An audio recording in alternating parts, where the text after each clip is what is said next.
Nübüvvet, hakikat arayışında peygamber ışığı. Bismillahirrahmanirrahim. My paper is about prophetic communication strategies, Risale-i's perspective.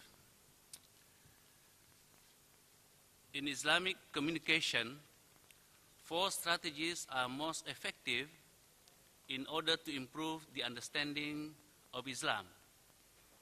Number 1 is tabligh, which is information, taghyir, change, amar ma'ruf, wa nahyan anil munkar, forbidding the bad and joining the good, and akhlaqul karima, noble ethics. This paper is an attempt to see how the Prophet used these 4 strategic according to Badi'uz Zaman Said Nursi.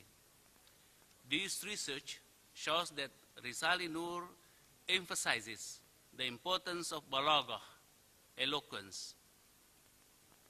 It also underlines the role of taghyir, social change, in iman, faith, and jihad al-ma'nawi, meaningful struggles.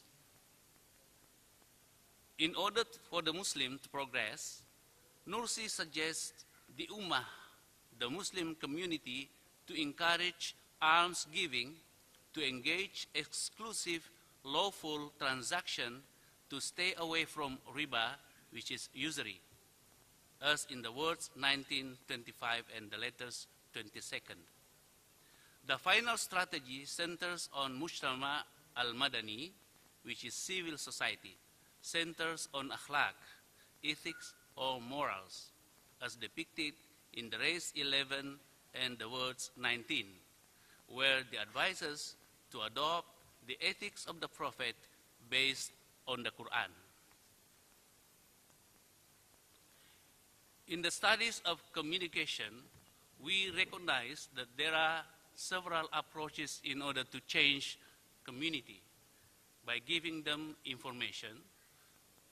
The first strategy is, as we call, sender, message, channel, and receiver. This is basically a one-way strategy, which is a top-down, which believe that source is all-powerful. The da'i is here very powerful in order to determine the meanings. But the second approach believes that that is not complete, that is not sufficient unless we emphasize the so-called the effect. If there is no effect, there is no communication according to this approach. However, this approach also tend to be a top-down or one-way strategy that believes that source is still important. There is no da'wah, there is no communication unless there is a da'i or a prophet. The third strategy is convergence model that believes that a two-way approach should be adopted. However, this approach still believes that source is important. If there is no teacher, there is no da'i, there is no prophet, people will be misleading. The last approach is we call active reception model, which is the so-called uses and gratification that emphasizes the uses and the manfa'ah or the benefits of the information, that believes that source actually or receiver in particular constructs the meaning. So it is not the sender who constructs the meaning, but the receiver does construct the meaning. Even this last model believes that source can be even removed. Even if there is no prophet now, prophet passed away 14 centuries ago, but people can still make out of it, that they still can make a sense out of it, and they can still understand the message of Prophet Muhammad sallallahu alaihi wasallam, for example. This strategy we see from the da'wah perspective that we call tabligh. Tabligh, in the Quran, it says that, فَذَكِّرْ إِنَّمَا أَنْتَ مُذَكِّرْ. You are just a reminder. but you cannot control the meanings. Lasta alayhim bimusaytirin illa man tawalla wa kafar. You cannot control the meaning, and then it's up to the receiver to construct the meaning. And this is exactly what Said Nursi believes, that we have to deliver our speech as clear as possible, but the change of the information and the understanding is up to the receiver and the recipient. The second big strategy that we call development communication strategy, that starts with development or modernization. This strategy believes that in order to change a country, in order to change a state, we have to modernize them. We have to change the old and traditional values. And this has to be top-down as well. Has to be a forceful approach. And then the most important thing is to support economic development. Economy is the most important thing in this strategy of changing a country or a state. However, another approach came after, back in 1970s, the so-called dependency approach, who is very critical to modernization approach. However, the same thing for the previous model, this dependency theory also supports the so-called economic development, that you cannot be developed, you cannot be enlightened unless you are a well-off and better-off country economically.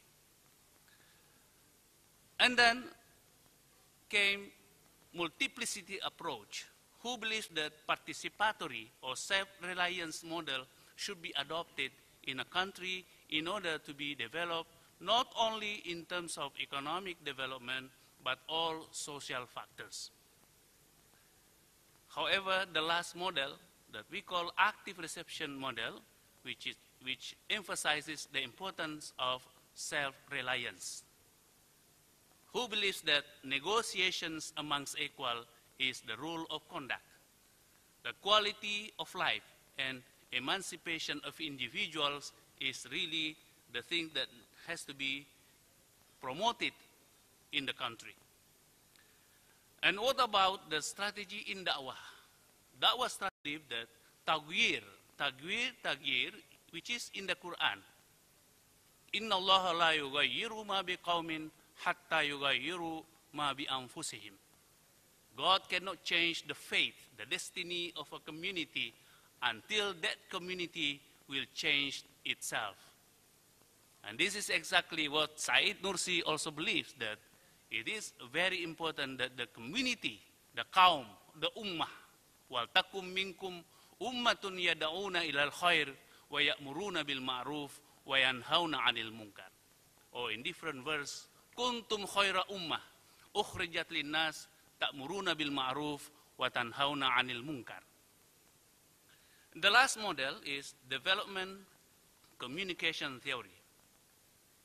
The first one is diffusion of innovation, that believes that in order to change a country, a transfer of technology is very important.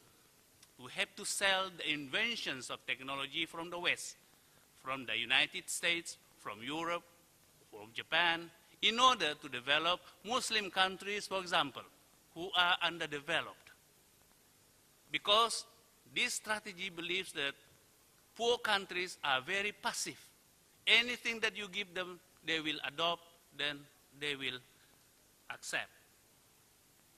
However, the next strategy model believes that social marketing should be introduced, because these things are very expensive. In that case, the Japanese invented the way how can we make small things and affordable to the people in the third world countries. We know the strategy that we call small is beautiful. And then we know like Honda, like Yamaha, Suzuki, etc., which is very affordable to the people in the East and in the South, in many Muslim countries. And these ideas and processes and practices should be delivered and explained through mass media, the so-called classified and publicity, because they believe that receivers are actually very passive. Anything that you give them, they will be adopting and adapting according to their need. And then the third approach is participatory model that believes that empowerment to act on their own behalf, which is very important to develop a country. And this period, empowerment, many discussions, many debates, many symposiums has been held in order to empower people of marginals, women, for example, or children should be empowered. However, this kind of approach still believe that agents of change is still the most important thing in order to change a country, in order to change a state or a community, for example. And the last point is active reception, which is self-help strategy, which is promoting the so-called individuals or promotion of the individuals that believes that meaning is actually negotiated for emancipation, freedom, and democracy.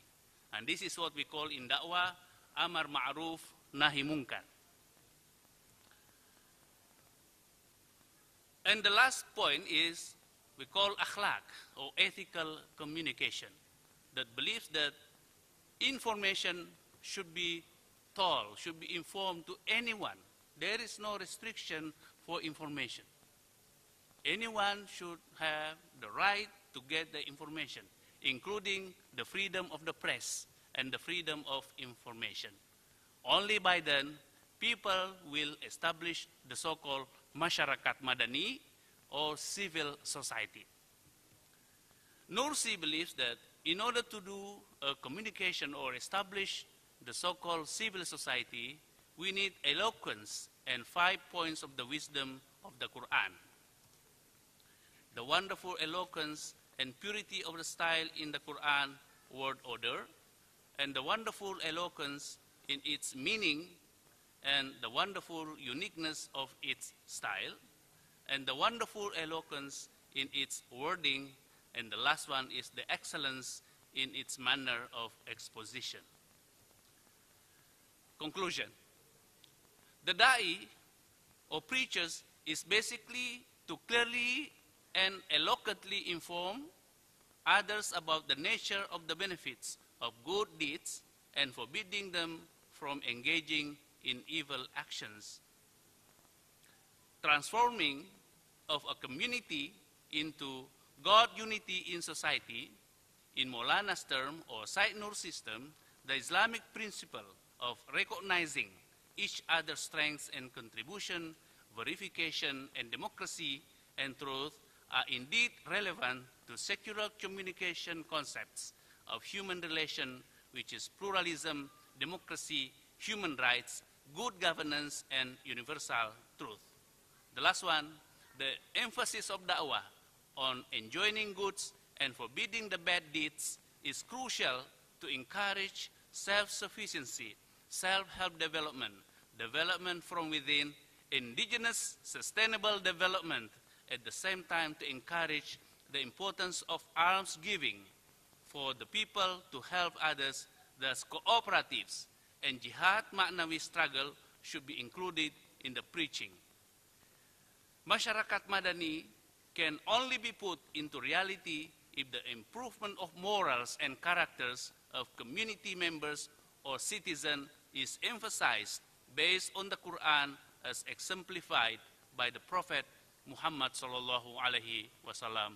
Wassalamu alaikum warahmatullahi wabarakatuh.